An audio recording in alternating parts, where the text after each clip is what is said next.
Hi, everybody. Thank you so much for joining. I really, really appreciate it. Alexandra, thank you for joining. It's so exciting to have you here. I think we were just giving people a couple seconds to join, but it looks like we're good to go. Great. Amazing. Well, welcome to everyone. This is officially the virtual book launch for my first real publication. So thank you all so much for spending your afternoon, midday, evening, wherever you are in the world with Alexandra and I. Thank you so much. Alexandra, Yeah. where are you today? Well, I'm dialing in from London, so it's late afternoon here. I actually just came in from Copenhagen, but so over here in Europe, we're all dialing in to celebrate you, Kristin, and the book. It's so exciting. I think today is the actual launch day. Is that right?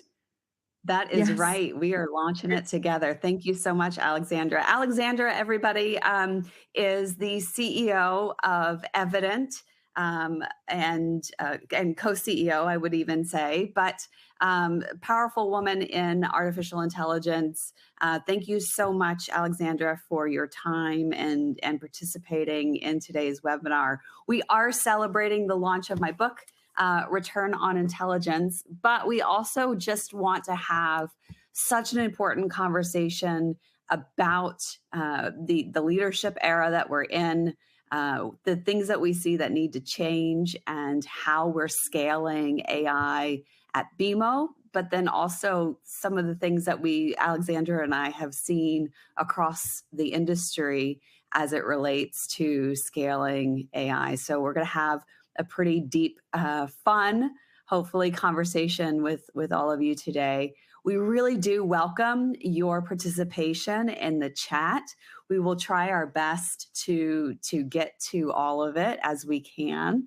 And yeah, I just couldn't be more thrilled to do this with an AI leader such as yourself, Alexandra. This is a moment where scale is necessary, speed is necessary, but then also governance is such a critical component to this. We can't outpace the innovation without bringing governance all along. So from your vantage point across the financial institution sector, I wanted to just ask, are you seeing the same pattern? Are you seeing heavy AI investment and then some uneven results? And then you No. can even open up however you want to. You can talk about Evident. We don't have to dive into No, content right away. well, we have an hour, which is fantastic. And I think everyone knows this is, shoot your questions into the chat. There's so much to talk about because I think, Kristin, you're launching a book at a time that it could not be more important for a book like this to be out there. So this is really, we've sort of been in 3 years of testing, right? And now we're really in this moment of putting AI into production and thinking about the governance and the leadership and the trust and what it takes. And you are at the sort of the helm, obviously, at BMO in driving this. So you see it firsthand, in the engine room. And so therefore, having a book out that gets into the nuts and bolts of what you are seeing is so important for the entire sector. And it's not just the banks, it's all of the financial services verticals, the insurers, the payment platforms, the asset managers, and beyond financial services, all of the things that you point to in the book on the things that need to be thought through, on what the CEOs and the boards need to know, what the tech teams need to know, and the non-technical people. But I do want to answer your great question in a minute, but I do actually just want to take a second or two just also to celebrate you, Kristin, because while you were busy leading the helm over at BMO up in Canada, you had time to write this book, and it's no easy thing to walk and chew gum at the same time, which is running a big team, but also sitting down and penning what you're seeing and getting a book out into the world. But not only have you published this book today, you've also been awarded top 100 leaders in the world on AI, which is amazing. Congratulations. and Thank also the you. number 21 AI women leaders in the world. This is a big deal. And so I do think, just for everyone dialing in or listening in later, just a second here to sort of lift our hats to you, Kristin, for this accomplishment, and to to have achieved all of that, and in addition putting the book out into the world. But I think that I'd love to. I think we're going to get into all of these questions around execution and ROI and jobs and governance and even policy and things like that. But I did want to just maybe just throw you a question before we maybe revert back to the one that you threw me, which is that your book opens with the bold idea that intelligence is not actually a tool. I think a lot of people think about AI as a widget, and you just plug it in and it's a tool. But you call it out as an infrastructure. And so maybe we should actually start there and take us through the thinking based on, I know it's based on sort of how you worked with AI through the years, but why should it not be considered a tool, and why should it be considered infrastructure? So thank you for celebrating those moments with me today, and I really have such an incredible team behind me as well. So all of this is a reflection of BMO and the team and everything else that goes along with it. So AI as infrastructure is a really important shift in how we think about AI at BMO. And it means that it infiltrates all that we do. So we don't want it to just be a tool. We want it to be able to catapult insight. So we're our data fabric and our data layers, we want them interwoven so that we can have intelligence presented to us everywhere we go and everywhere we turn. And really the only way to do that is if you treat the subject, and in this case, the subject is AI, if you treat that as infrastructure, as a foundational component that spans the organization, versus being a point time solution or one tool set that you then go and engage with that tool, and then you leave the tool and you do something else, and then you go back to the tool to engage it. So we want to infiltrate the whole organization with a foundational layer that interweaves the data, have a decision framework and an insight engine on top of that, so that we have that true intelligence at our fingertips everywhere we turn. That's the end state goal and desire. And that's really that shift in what I mean by we need to start treating this as infrastructure. Just as we do data today, we treat data as an infrastructure layer. And I think that, so you mentioned in the book that, you see, and maybe in the early days and at BMO, but you probably see it across the sector, this sort of people can get stuck in point solutions, and they look at sort of use cases as the unit, and are doing a little here and a little there. So what would your advice be for banks that are sort of maybe earlier on the journey to what's the way to get away from point solutions and into having that cross-organizational layer? What do you do? What are the first steps? So the number one thing is thinking of this from business value. And that sounds intuitive as we say it, and we want it to be intuitive, but it would surprise you that organizations don't always think of business value first. What often happens is the latest and greatest widget or the loudest thing in the news cycle gets all the attention. Well, I just have to have this hot new car or this hot new topic or this hot new tool. And that's the thing that we want to go and buy and procure and do something off of. And we think that the business value will just come because we bought this fancy new thing.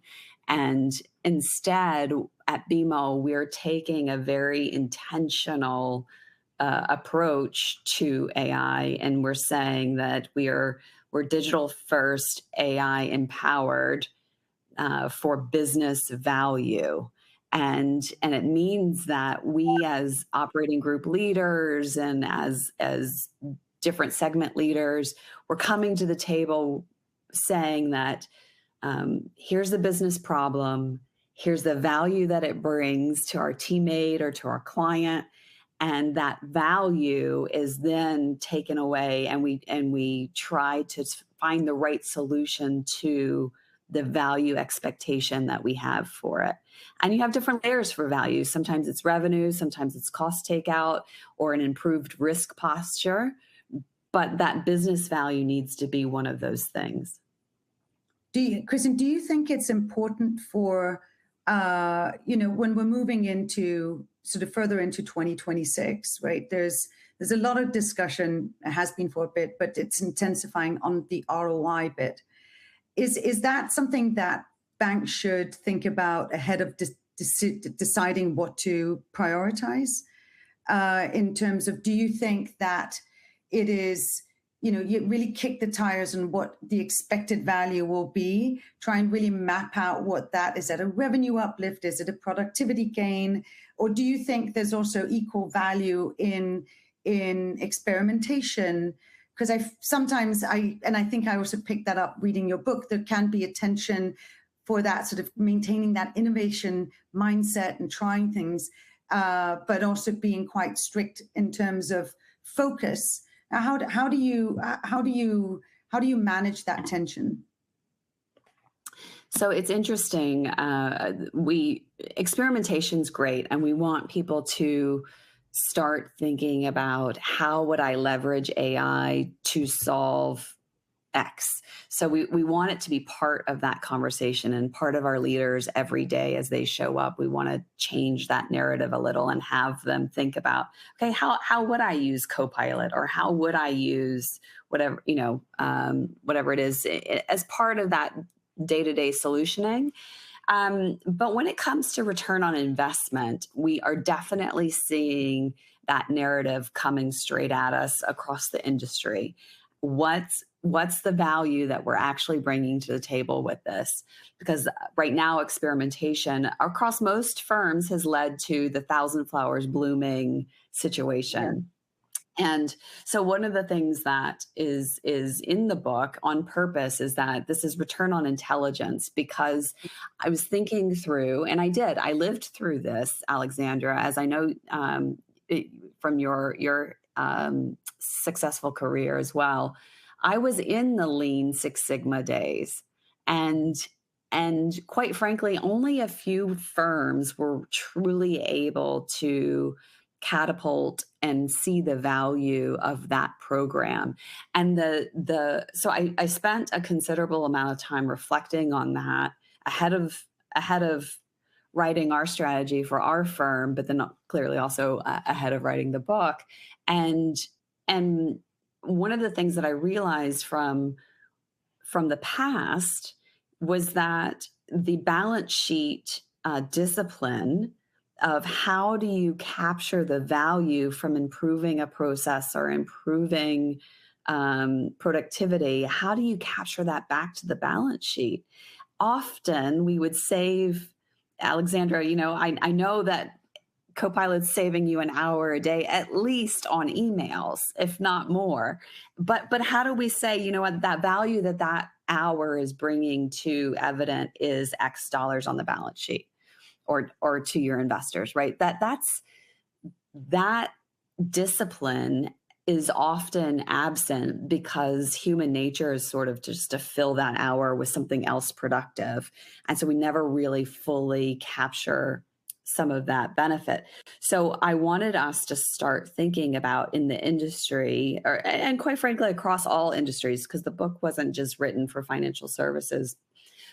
How do you start talking about and introducing to your operating leverage formula? How do you introduce this return on intelligence? Because if I'm going to help make with the infrastructure, the whole organization smarter, more insight driven, how do I measure that so we don't end up in the same situation we did with Six Sigma? And so that's a little bit of the financial math, the algorithm that I put into the formula that I put into the book is to try to test.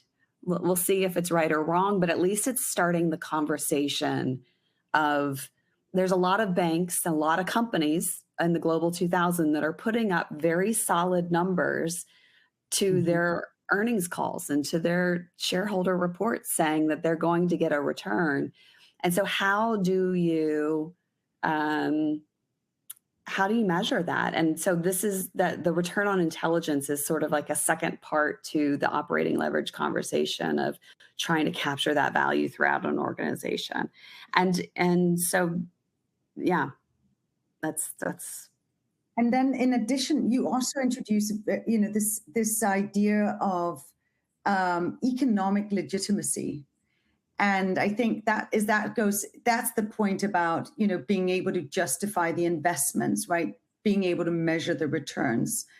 Is that the term economic legitimacy? Is that what you mean by that? So leadership can, it yeah, really they just, is. It really is because at the end of the day, we want to know that the infrastructure is working, that it is giving us the value that we expected it to give us.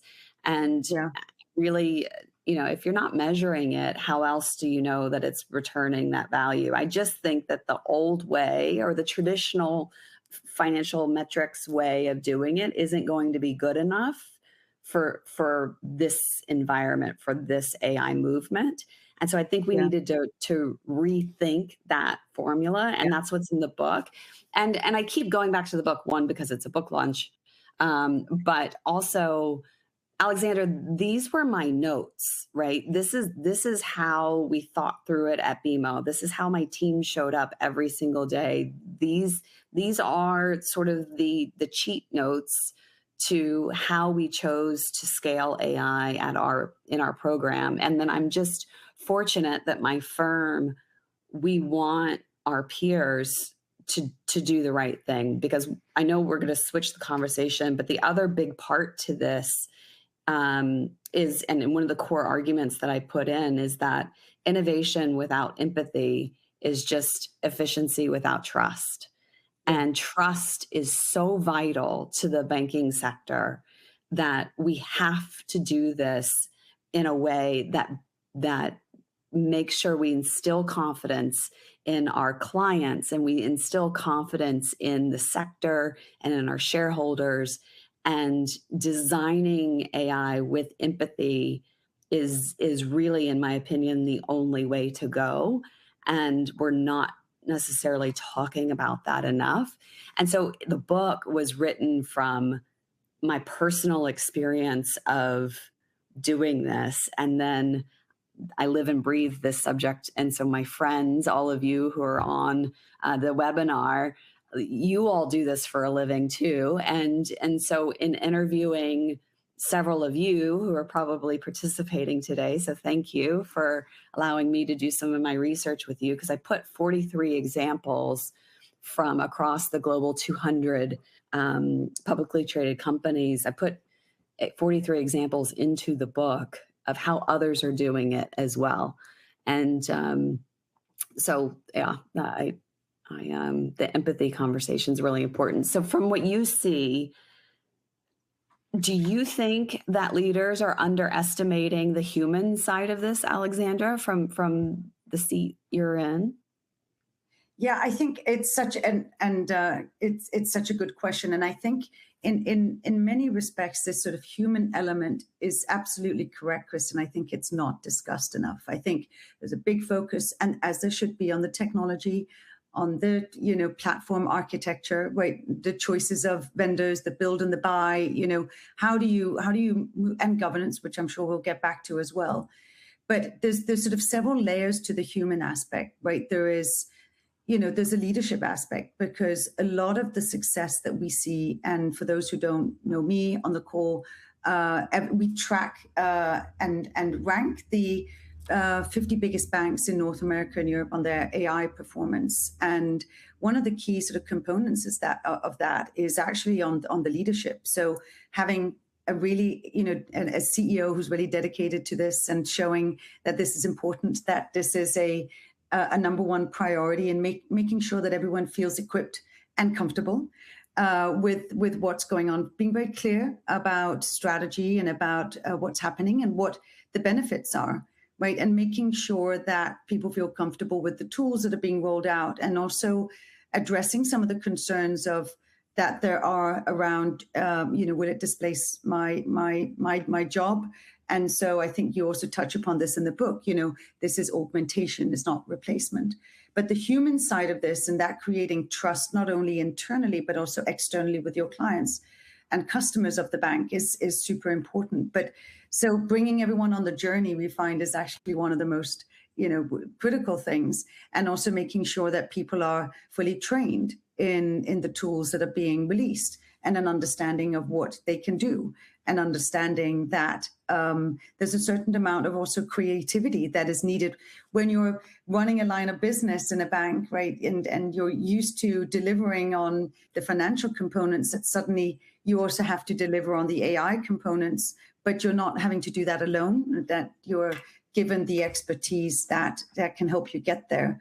So there is, the trust is built by having real clarity about what this will enable the bank to become, and what this will enable the employees to become, and what this enables for the customers to have something that can be trusted, something that is maybe more bespoke, something that has less friction. So I think this human element is so incredibly key to the rollout. It's not just the technology.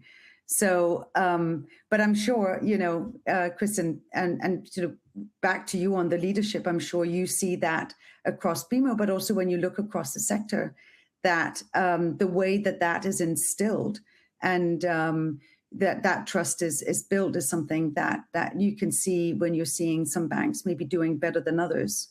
So, and I also think that when, we of course also, we monitor, rollout of AI deployment across all the banks. We look at the ROI, and we have lots of conversations with the individual banks and the individual lines of business and so on what are the bottlenecks? What is it that can maybe make a rollout really hard? And some things would be around, is the architecture maybe not set up right? It could also be the governance structures are still maybe cumbersome. There's a new architecture of governance that is needed. But often, in fact, is actually just maybe human hesitation, as in, I've done this job for 20 years and I actually don't want to change my ways. And how do you help people get over that hesitancy? And that's very human too. It's very human nature to It is. set our ways, right? Yeah. It is. I'm sure So we have an incredible ally and partner, both in our CEO and then our Chief Administrative Officer, who's also our head of talent. And I should have not fumble on exactly what the title is, but Mona Malone, who wrote the foreword for the book, is just an outstanding professional in the HR space. So she is our chief HR officer as well. And the role and the decisioning and the approach for us is just one way that we get over and working through that human dynamic is that we made an active decision to provide AI to everyone. Every single employee from bottom to top has access to the same tool set. So we all have Copilot. We all are working off of that, all 55,000 employees. And then we rolled out training to all 55,000 employees.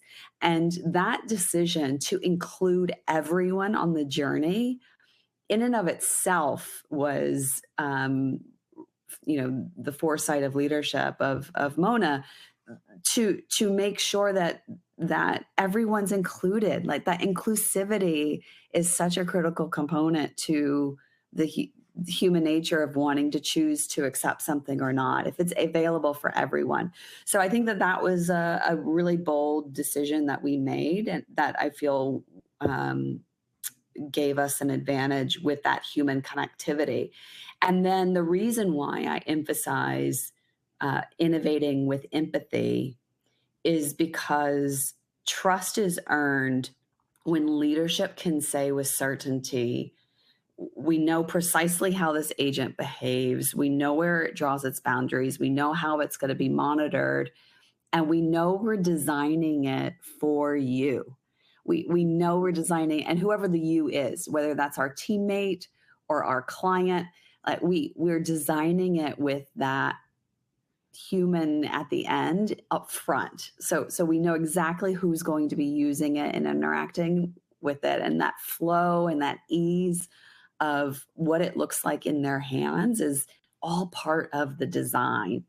And Alexandra, I was just peeking at the questions that were coming in, and one of them was, as the CEO on Monday morning, what do I come in and ask or do differently?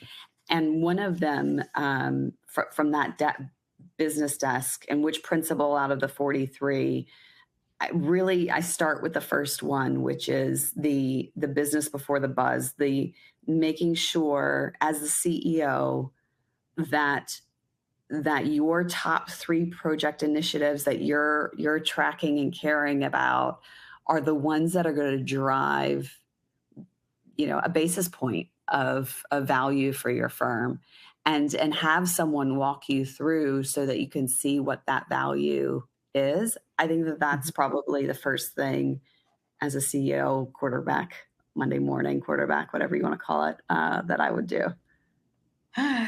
How technical do you think your CEO needs to be? Do you, does your CEO need to be using all the tools and trying them out and testing, or sort of walking the hallways and looking at workflows to think, oh, maybe this could be rethought? How much in the engine room do you think a CEO needs to be?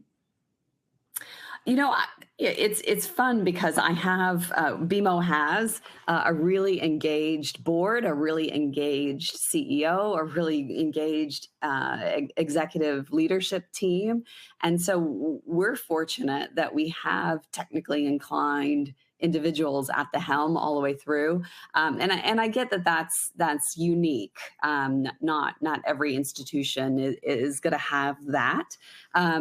And there always are varying degrees of expertise, but I happen to know ours rolls up his sleeve and is into the tech and is using it and leveraging the agents and is able to ask some pretty zinger questions now because he does have it at his fingertips. So, but does every CEO have to be super technically inclined? No. You don't, and executive leaders don't necessarily have to be incredibly inclined. But what I love about designing with empathy is that I want it to be as flawless of a design for the user as possible, that you're not feeling like it's super techy or super hard to interact with. I want it to be part of your regular workflow and design, and that you want to engage with it, and that it's easy to engage with.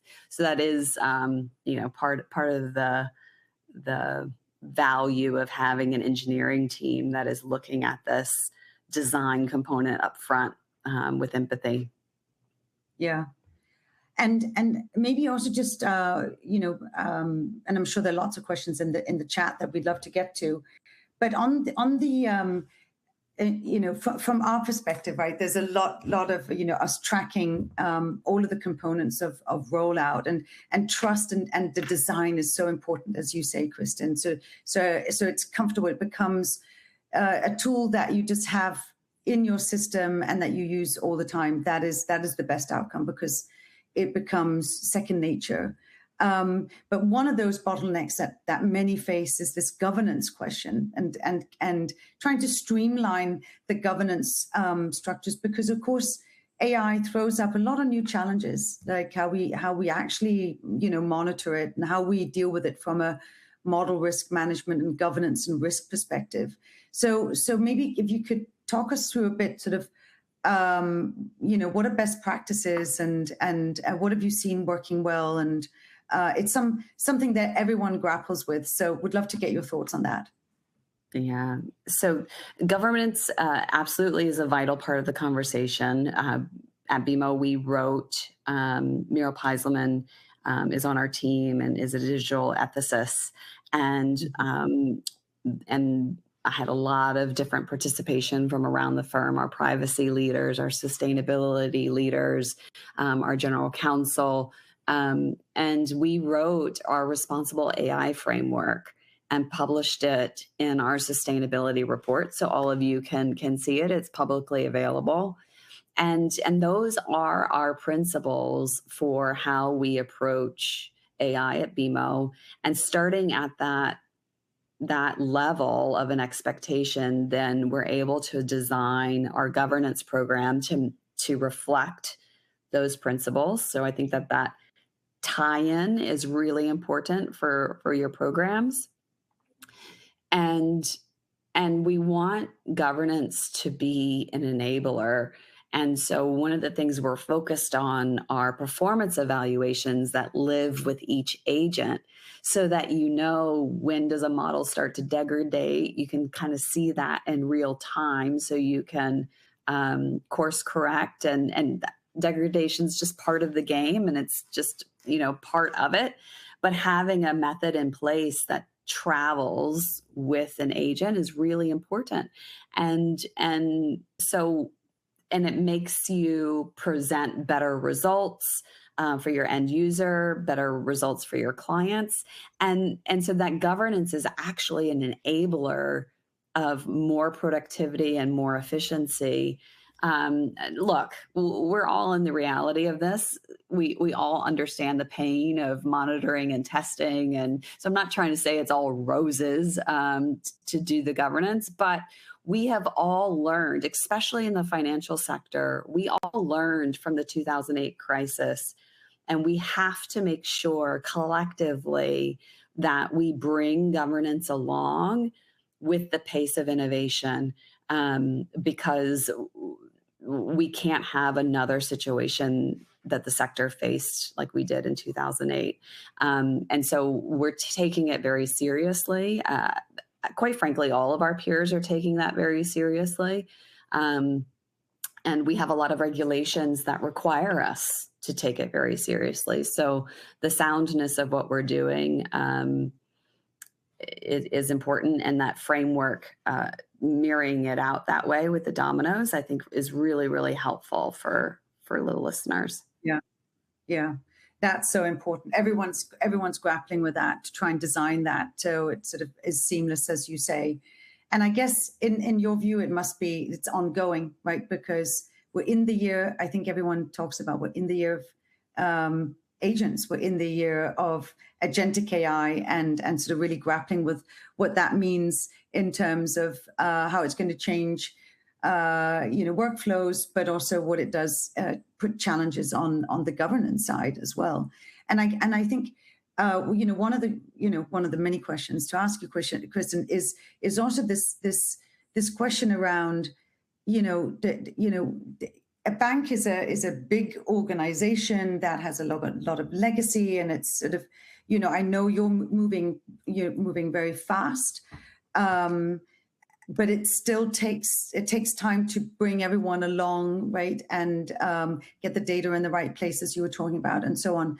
How do you? But the technology is moving so quickly, and so the organization that can adapt to the latest innovations on the front end of technology, how do you organize yourself for that? I guess there's a certain amount of nimbleness that you also have to build into the system. So as a new model comes out or a new capability comes out, you'd want to be able to dive right in. So how do you build for that kind of agility?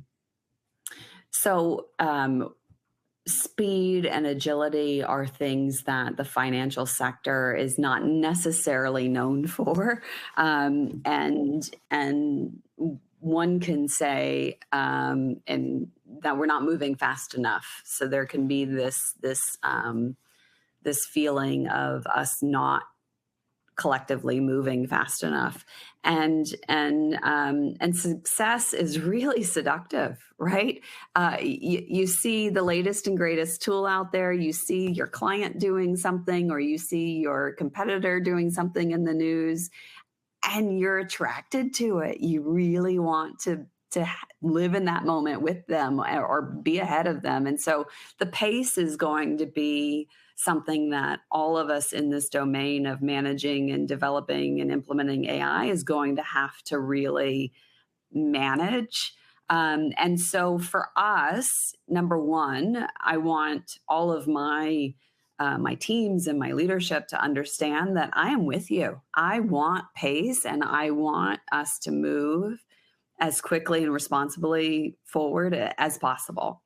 And so articulating what we're doing about pace is really important. I think something to hit back to all the time. So another trick is to then also articulate what your foundational components of your program that you're building and working on, so that people can anchor to that over and over again, that here's the things that we're building, and these things are so foundational that it's going to help us move faster. So if Alexandra, if I give you a Microsoft Agent Studio suite, and I've got some of the building blocks already prepared for you, and I hand that over to you, then you can do 1,000 other use cases with that. So we're really focused on those foundational capabilities and anchoring people back to those. And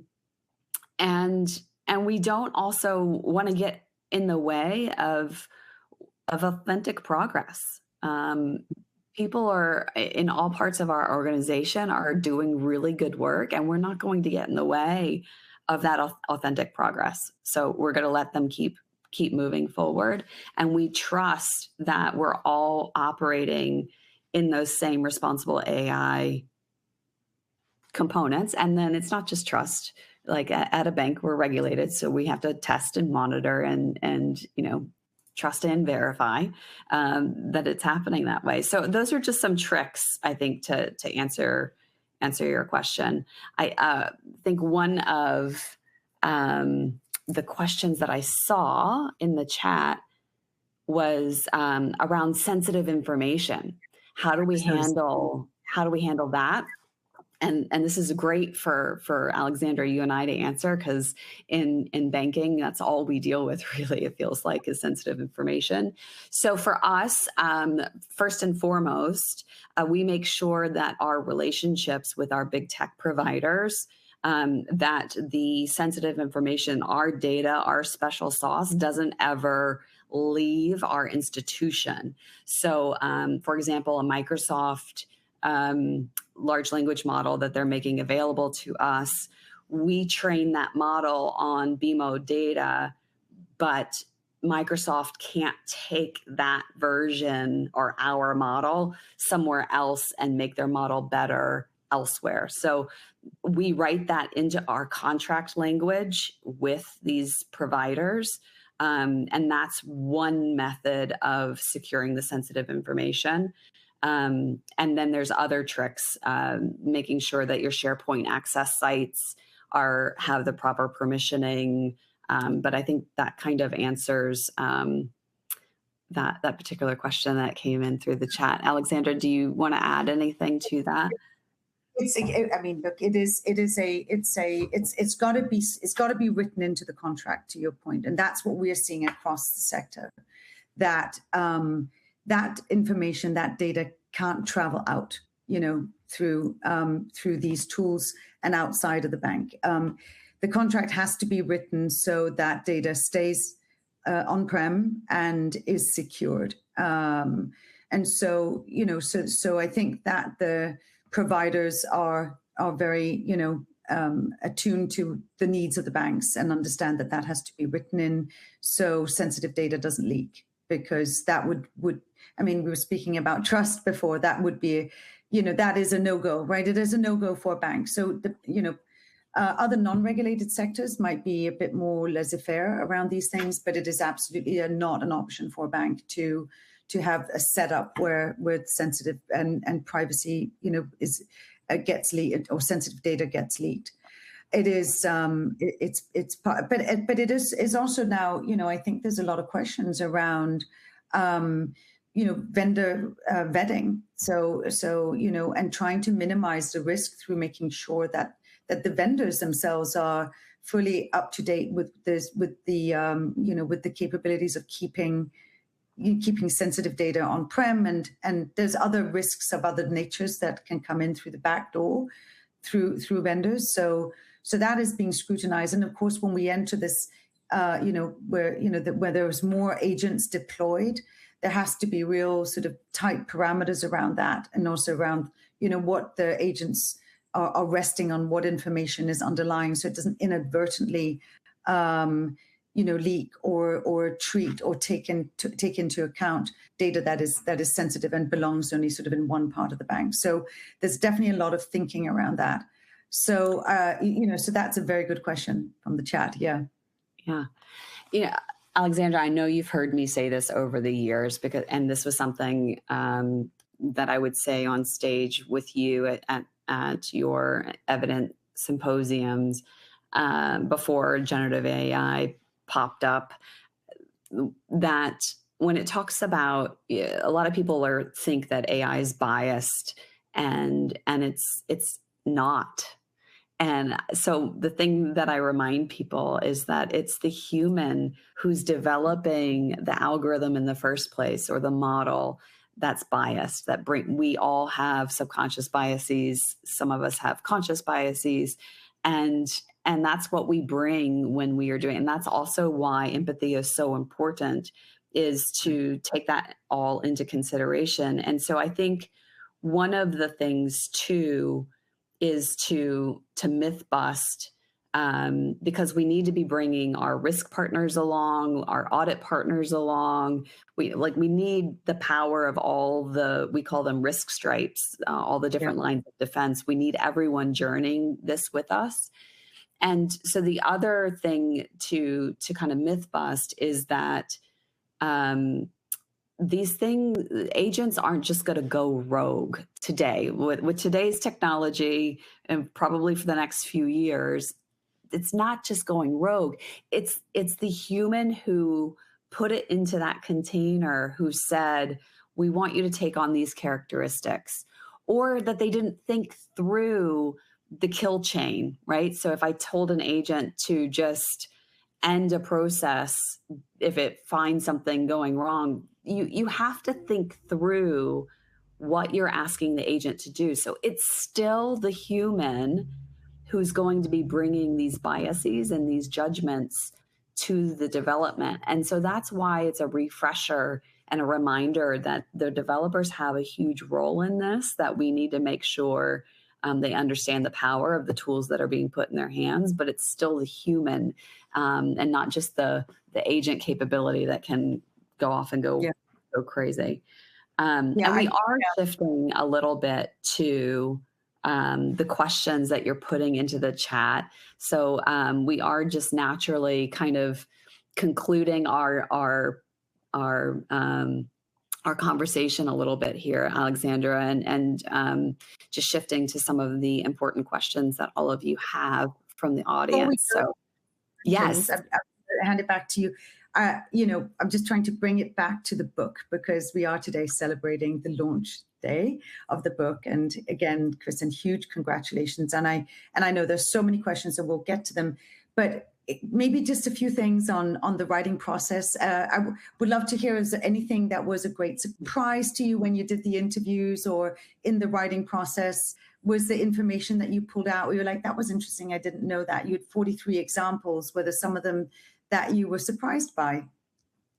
Thanks for, that's really sweet of you.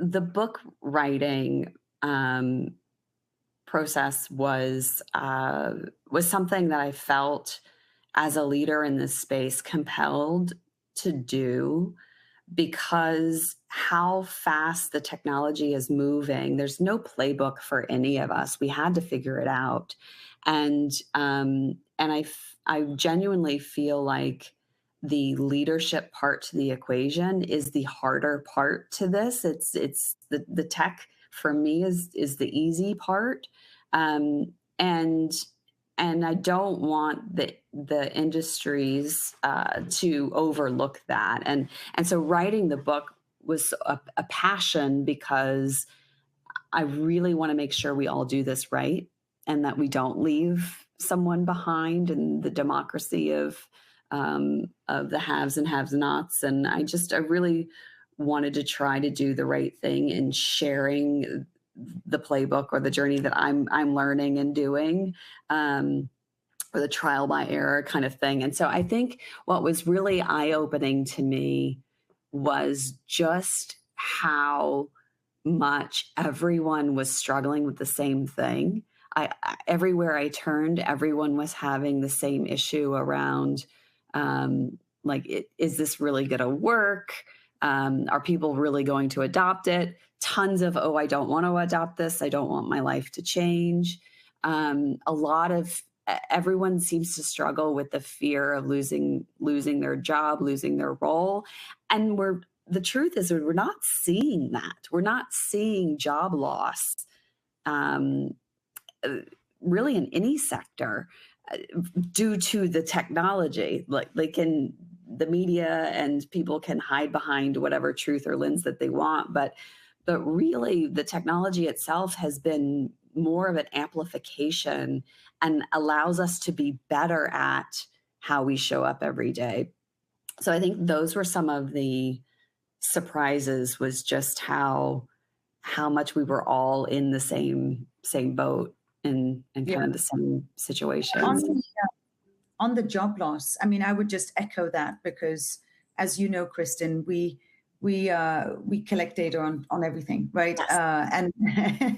And look through the lens of that. But in terms of looking at the leading banks, those banks that are really leaning into AI, right? That is actually where we see the most headcount growth.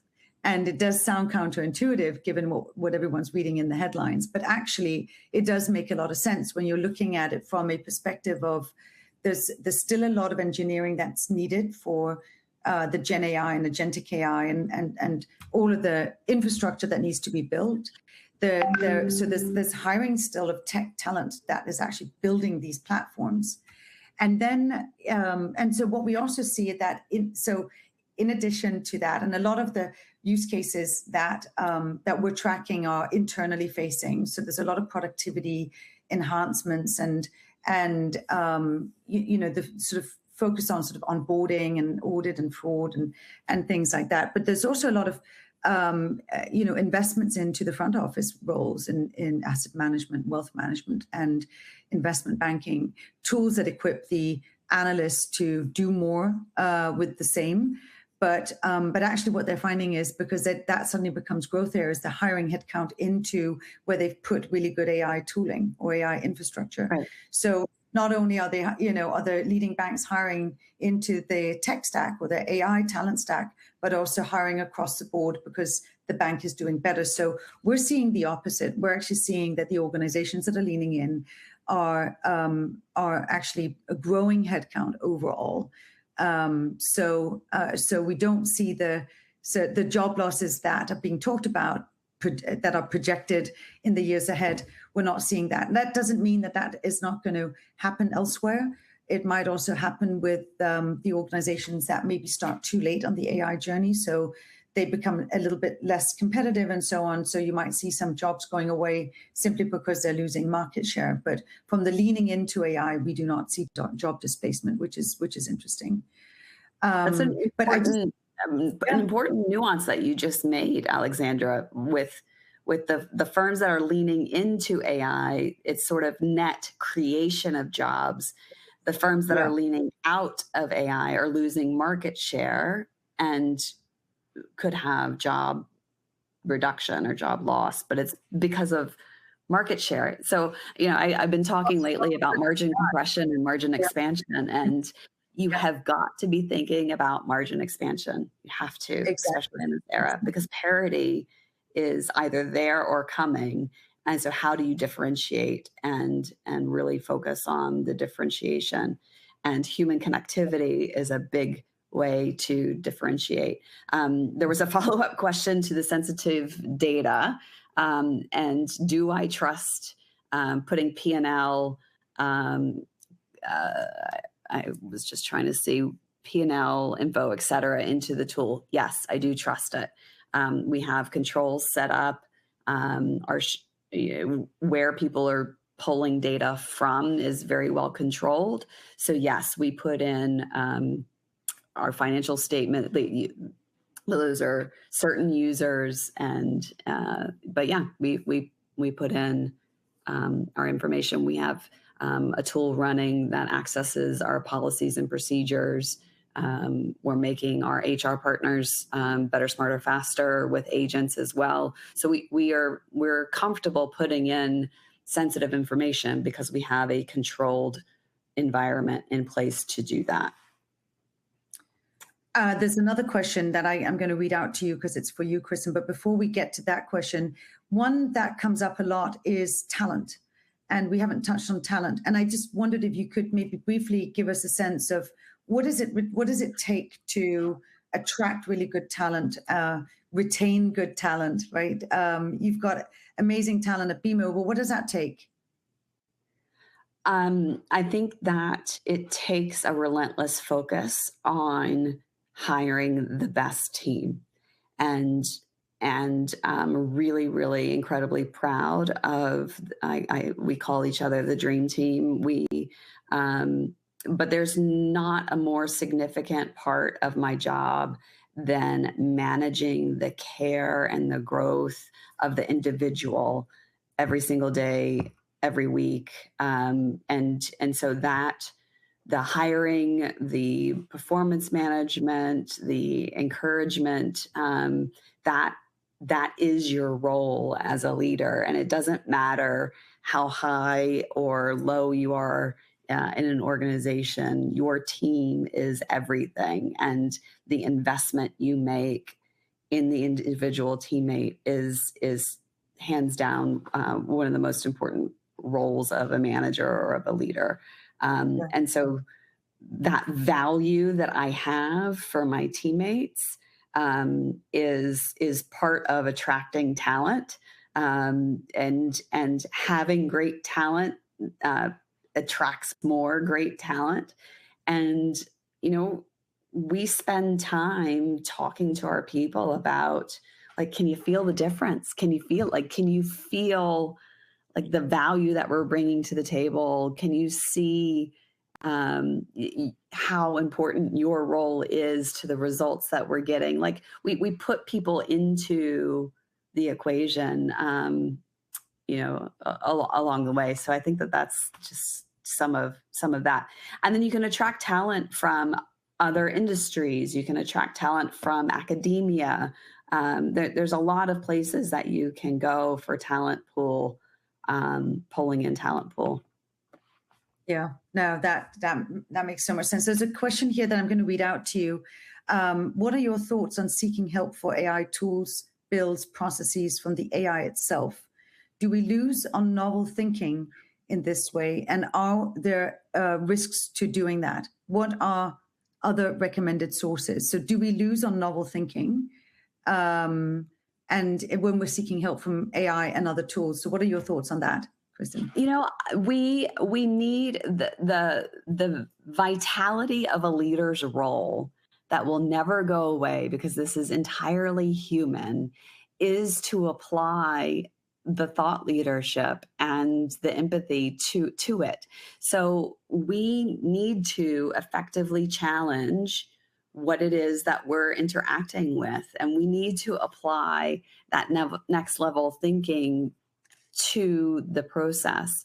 And I want to make sure that at BMO, when we're leveraging these tools, that that we are reminding people that that's what makes us who we are, is to ask those and to stay multidimensional. I think that you do run the risk.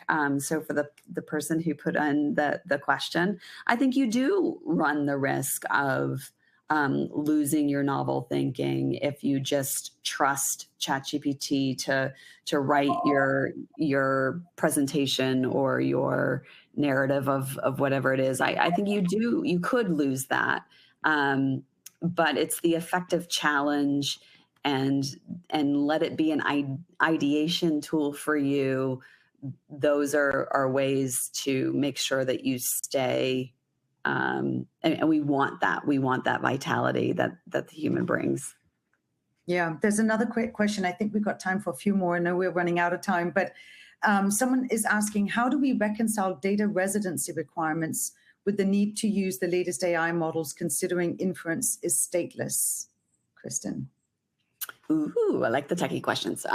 So the data fabric is an essential pillar to the conversation, and I have gotten personally so used to talking about AI, but first I was a data scientist, and so for me, when I talk about AI, I am talking about data. I don't, in my own head, I don't pause to think of those things as separate.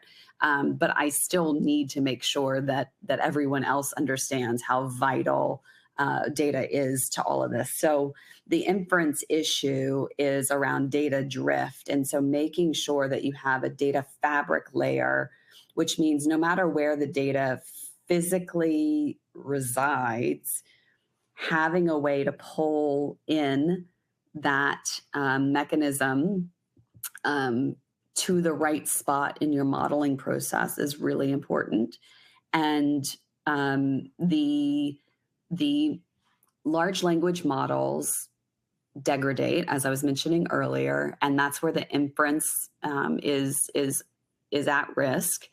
And when you have that data fabric layer, you can often see when something is missing or not. And so that relationship between the data fabric layer and your models is important, but having the performance evaluation that lives with the agent is the way that you'll see whether or not inference is being impacted, and all the other metrics as well. So it's really important to have a way to measure the performance of your agent. And it has to sort of be in a dashboard live in a way, because you got to be able to recognize when model changes happen, what's happening to your model. So we have 2 minutes. Let me just thank you, Alexandra, for your time and your expertise, and for joining me to celebrate. And then to all of you as well that joined us live for this webinar and who will join us to watch the replay. Thank you so much for, I think it's over 1,000 participants for joining and celebrating my big book launch. I hope that this time for you was valuable, but just your support and your encouragement and the mere fact of celebrating this with me, it means a lot. So thank you all so much. Alexandra, any closing thoughts for you? Remind people that it's available on Amazon. I live in the UK, and I've just been on, and I can see that we can buy the book here in Europe if there's anyone dialing in from there. But I would just say, Kristin, huge congratulations, not only on the great work you do at BMO, but also on this fantastic book.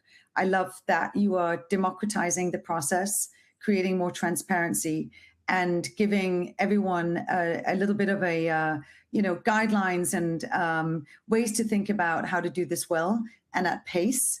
So I think everyone's going to enjoy reading this and get so much out of it. And it's been such a pleasure to know you for these years and for many years to come, and to celebrate this big day for you, Kristin. So huge congratulations, and thank you for everyone who joined. It has been a great pleasure to spend this hour with you on the great points in the book, but thank you. Thank you. Until we return. Thank you so much, Alexandra. Bye, everybody. Thank you for joining. Bye-bye. Bye.